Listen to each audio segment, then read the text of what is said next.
ദൈവവചനം നാം പഠിക്കുമ്പോൾ, അഥവാ നിങ്ങൾ ബൈബിൾ എന്ന് പറയുമ്പോൾ, അത് പഠിക്കുമ്പോൾ, അത് വായിക്കുമ്പോൾ ദൈവം അതുകൊണ്ട് എന്താണ് ഉദ്ദേശിക്കുന്നത് എന്ന് ഗ്രഹിക്കേണ്ടതിന് നാം പ്രാർത്ഥിക്കണം. Price the Lord. ബൈബിളിലുള്ളത് എന്ന് പറയുമ്പോൾ ദൈവമില്ല എന്ന് ബൈബിളിലുണ്ട്. ഇപ്പോൾ ഒരാൾ ഒരു മഷി കൊണ്ട് അത് അടയാളപ്പെടുത്തി ദൈവമില്ല എന്ന് ബൈബിളിൽ എഴുതി വെച്ചിരിക്കുന്നു. അപ്പൊ ദൈവമില്ല എന്ന് മൂടൻ തന്റെ ഹൃദയത്തിൽ പറയുന്നത്. പക്ഷെ ദൈവമില്ല എന്ന് മനസ്സിലാക്കിയാലോ ഒരാൾ. അതുപോലെയാണ് പല ആളുകളും തിരുവെഴുത്തിൽ നിന്ന് ഓരോ കാര്യങ്ങൾ ഗ്രഹിക്കുന്നത്. Praise the Lord. ഇയ്യോബിന്റെ പുസ്തകത്തിൽ നിന്ന് അനേക ആളുകൾ ഉപദേശങ്ങൾ പ്രസംഗിക്കും, വാക്യങ്ങൾ ഉദ്ധരിക്കും. പക്ഷെ ഇയ്യോബിന്റെ പുസ്തകത്തിൽ ഇയ്യോബിന്റെ 4 സ്നേഹിതന്മാരും ഇയ്യോബും ചേർന്ന് 5 മനുഷ്യരുടെ സംഭാഷണമാണ് പരിശുദ്ധാത്മാവ് രേഖപ്പെടുത്തിയിരിക്കുന്നത്. 5 മനുഷ്യരുടെ സംസാരങ്ങൾ തീരുമ്പോൾ 38 അധ്യായങ്ങൾ കഴിയുകയാണ്. അപ്പോൾ നാം വായിക്കുന്നു, അനന്തരം യഹോവ വിളിച്ചു ചോദിക്കുന്നു, അറിവില്ലാത്ത വാക്കുകളാൽ ആലോചനയെ ഇരുളാക്കുന്ന ഇവരാർ. അപ്പൊ അതുവരെ അവർ സംസാരിച്ച കാര്യങ്ങളിൽ ദൈവം പ്രസാദിക്കുന്നില്ല. ദൈവം പറയുന്നു അതൊക്കെ അറിവില്ലാത്ത വാക്കുകളാണ്. അപ്പൊ ഈ രീതിയിലാണ് ആളുകൾ ഇതെല്ലാം ഫോളോ ചെയ്തുകൊണ്ടിരിക്കുന്നത്.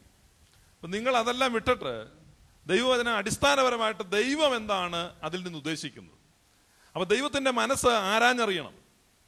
ദൈവത്തിന്റെ മനസ്സ് ആരാഞ്ഞറിയണം. ക്രിസ്തുവിന്റെ മനസ്സ് ആരാഞ്ഞറിയണം. അത് പഴയ നിയമ ഭക്തന്മാർക്ക് ലഭ്യമായിരുന്നില്ല.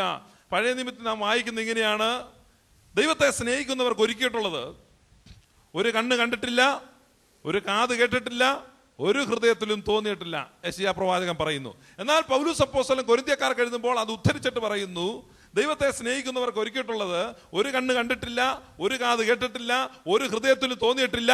എന്നാൽ നമുക്കോ ദൈവം തന്റെ ആത്മാവിലൂടെ അതൊക്കെയും വെളിപ്പെടുത്തി തരുന്നു. നാം ഉദ്ധരിക്കുന്ന പഴയ നിയമമാണ്. പൗലോസ് അപ്പോസ്തലൻ പറയുന്നു, നമുക്കോ we are more privileged people. Praise God. ദൈവത്തിന്റെ വചനം പഠിക്കുമ്പോൾ ഒരു വാക്യം വായിച്ചാൽ നിങ്ങൾ ആദ്യം ചിന്തിക്കണം, ഇത് യേശുവിന്റെ ക്രൂശിന് മുമ്പുള്ളതാണോ യേശുവിന്റെ ക്രൂശിന് ശേഷമുള്ളതാണോ? Praise God. അതായത് പുതിയ നിയമം ആരംഭിക്കുന്ന എവിടെയാണ്? പുസ്തകം. പുതിയ നിയമത്തിലെ ആദ്യത്തെ പുസ്തകം ഏതാ? എന്തോ ഉറക്കെ പറ. ഞാൻ പ്രസംഗിക്കാനൊന്നും നിൽക്കല്ല, ഞാൻ വർത്തമാനം പറയാൻ നിൽക്കുക. നിങ്ങൾ ഉറക്കെ പറ. എന്തോ നമുക്കൊക്കെയുള്ള ചിന്ത ഇതാണ്, മത്തായി എഴുതിയ സുവിശേഷം. കാരണം നമ്മുടെ ബൈബിളിൽ ആരോ എഴുതി വെച്ചിട്ടുണ്ട്, കർത്താവായ യേശു ക്രിസ്തുവിന്റെ പുതിയ നിയമം മലാക്കി കഴിയുമ്പം. അവിടെയൊന്നും അല്ല പുതിയ നിയമം തുടങ്ങുന്നത്. പുതിയ നിയമം തുടങ്ങുന്ന അപ്പോസ്തല പ്രവർത്തനങ്ങളിലാണ്.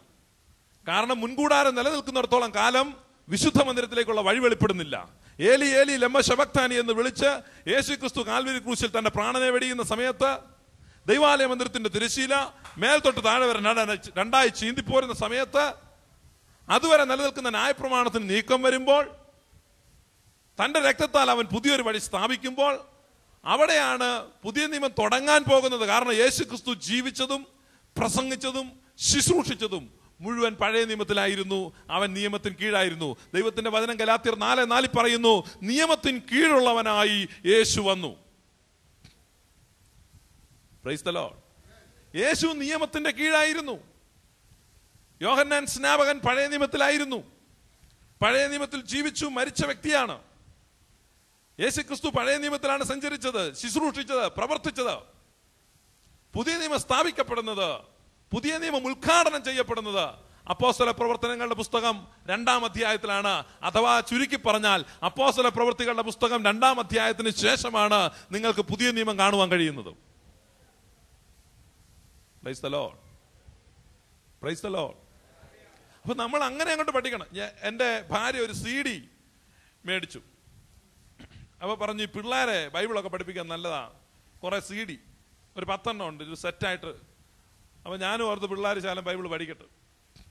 ഞാൻ അവിടെ ഇങ്ങനെ ചെറുതായിട്ടൊന്ന് മയങ്ങിക്കൊണ്ടിരിക്കുക, പിള്ളേരെ CD വെച്ച് കാണിച്ചുകൊണ്ടിരിക്കുക, ബൈബിൾ CD-യിൽ കൂടെ പഠിപ്പിക്കുക.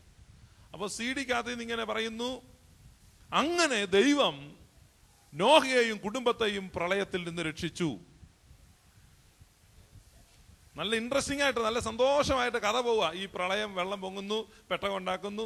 അവസാനം അതിന്റെ കമന്റേറ്റർ പറയുകയാണ്, അങ്ങനെ ദൈവം നോഹയെയും കുടുംബത്തെയും പ്രളയത്തിൽ നിന്ന് രക്ഷിച്ചു. അപ്പോൾ ഞാൻ പറഞ്ഞ ആ CD നിർത്താൻ പറഞ്ഞു. അതങ്ങോട്ട് നിർത്താൻ പറഞ്ഞു. നിർത്തി. 10 CD എടുത്ത് വെച്ച ട്രാഷിലോട്ട് കളഞ്ഞേക്കാൻ പറഞ്ഞു, ഒറ്റ കെട്ടായിട്ട്. എൻ്റെ ഭാര്യ 10 CD കൂടെ എടുത്ത് നേരെ വേസ്റ്റിനകത്തോട്ട് കൊണ്ടിട്ടു. കാണണ്ടെന്ന് പറഞ്ഞു. കാരണം പരിശുദ്ധാത്മാവിനോട് പറഞ്ഞ തെറ്റ്. ദൈവം നോഹയെയും കുടുംബത്തെയും പ്രളയത്തിൽ നിന്ന് രക്ഷിച്ചു എന്ന് നിങ്ങൾ എത്ര പേര് വിശ്വസിക്കുന്നു? അങ്ങനെ വിശ്വസിക്കുന്ന ആരെങ്കിലും ഉണ്ടോ ഇവിടെ?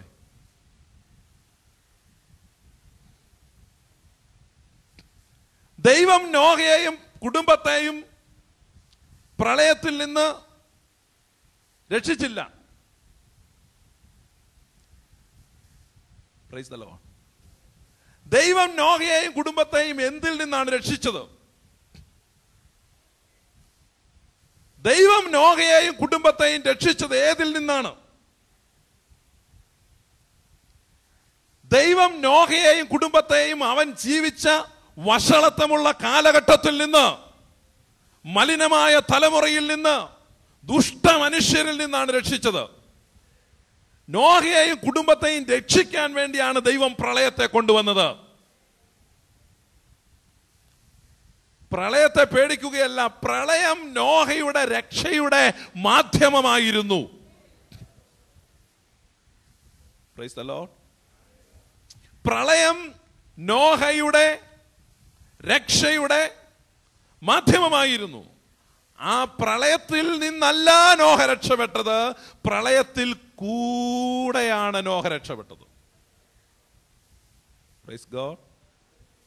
പ്രളയത്തിൽ നിന്നല്ല നോഹ രക്ഷപ്പെട്ടത്.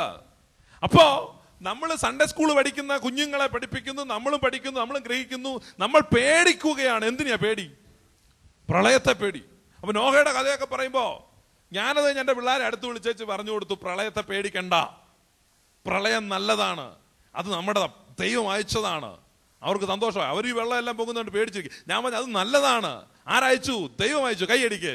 പ്രളയം വന്നതിന് കൈയടിക്കണം. ആ പിള്ളേർ കൈയടിച്ച് സന്തോഷിച്ചു. പ്രളയം ദൈവം അയച്ചു. എന്തിനയച്ചു? ദൈവം പ്രളയത്തിൽ നിന്നല്ല നോഹയെ രക്ഷിച്ചത്, പ്രളയത്തിൽ കൂടെ. അപ്പൊ നോഹയുടെ രക്ഷയ്ക്ക് വേണ്ടിയാണ് എന്ത് വന്നത്? പ്രളയം വന്നത്. Praise the Lord. അപ്പോസ്തലനായ പത്രോസ് ലേഖനം എഴുതുമ്പോൾ പറയും, അത് സ്നാനത്തിനൊരു മുൻകുറി. അത് സ്നാനത്തിനൊരു മുൻകുറി. വെള്ളത്തിൽ കൂടെ രക്ഷപ്പെട്ടു. വെള്ളത്തിൽ നിന്നെന്നാണോ? അതുകൊണ്ടാണ് അപ്പോസ്തലനായ പത്രോസ് തന്നെ പെന്തക്കോസ്ത് നാളിൽ പ്രസംഗിക്കുമ്പോൾ മറ്റു പല വാക്കുകളാലും അവൻ അവരെ പ്രബോധിപ്പിച്ച് എന്നിട്ട് പറഞ്ഞു, ഈ വക്രതയുള്ള തലമുറയിൽ നിന്ന് രക്ഷിക്കപ്പെടുവീൻ. Price the Lord. അപ്പൊ നീ രക്ഷിക്കപ്പെട്ടതാണോ എന്ന ചോദ്യത്തിന്റെ അർത്ഥം, നീ തലമുറയിൽ നിന്ന് രക്ഷപ്പെട്ടോ? പൗലൂസിന്റെ ഭാഷയിൽ പറയുമ്പോൾ, ഈ ലോകത്തിന് അനുരൂപരായി ചിന്തിക്കാതെ നന്മയും പ്രസാദവും പൂർണ്ണതയുമുള്ള ദൈവത്തിന്റെ ഹിതം എന്താണെന്ന് തിരിച്ചറിയേണ്ടതിന് മനസ്സ് പുതുക്കി രൂപാന്തരപ്പെടുവീൻ. അവിടെയാണ് രക്ഷിക്കപ്പെടുക എന്നതിന്റെ അർത്ഥം. ഇവിടെ വരുന്നു ചിക്കൻ ഗുനിയ വരുന്നു, പന്നിപ്പനി വരുന്നു, പശുപ്പനി വരുന്നു, കോഴിപ്പനി വരുന്നു, തക്കാളിപ്പനി വരുന്നു, വെജിറ്റേറിയൻ പനികളും നോൺ വെജിറ്റേറിയൻ പനികളും വരുന്നു. എന്തൊക്കെ പേടിച്ച് ഈ പനികളെല്ലാം വരുന്നത് ദൈവത്തിന്റെ ഹൃദയത്തെ അറിയുന്ന ഒരു മനുഷ്യൻ പരിഭ്രമിക്കത്തില്ല, അവൻ ഭയപ്പെടത്തില്ല. ഏത് പ്രളയം വന്നാലും തീയിൽ കൂടെ രക്ഷപ്പെടും, തീയിൽ നിന്നല്ല, വെള്ളത്തിൽ കൂടെ രക്ഷപ്പെടും.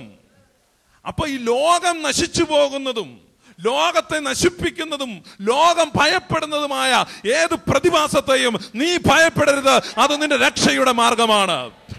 അത് നീ അതിലൂടെ രക്ഷപ്പെടാൻ പോവുകയാണ്, നീ അതിലൂടെ കടക്കാൻ പോവുകയാണ്. അത് ദൈവത്തിന്റെ ഹൃദയത്തെ അറിയുന്ന ഒരൊറ്റ വ്യക്തി പോലും അതിൽ പരിഭ്രമിക്കത്തില്ല. ആകാശത്ത് ആദ്യത്തെ ഇടിവെട്ടിയപ്പോൾ, ആകാശത്ത് കാർമേഘങ്ങൾ ഉരുണ്ടുകൂടിയപ്പോൾ നോഹ ഭയപ്പെട്ടില്ല, അവൻ സന്തോഷിച്ചു. പ്രിയ ദൈവജനമേ, ലോക ലക്ഷണങ്ങൾ ലോക ജനത്തെ പരിഭ്രമിപ്പിക്കുമ്പോൾ ജാതികൾക്ക് നിരാശയോടുകൂടിയ പരിഭ്രമം ഉണ്ടാകും. യേശു പറയുന്നു, നിങ്ങളോ തല ഉയർത്തി നിൽക്കണം.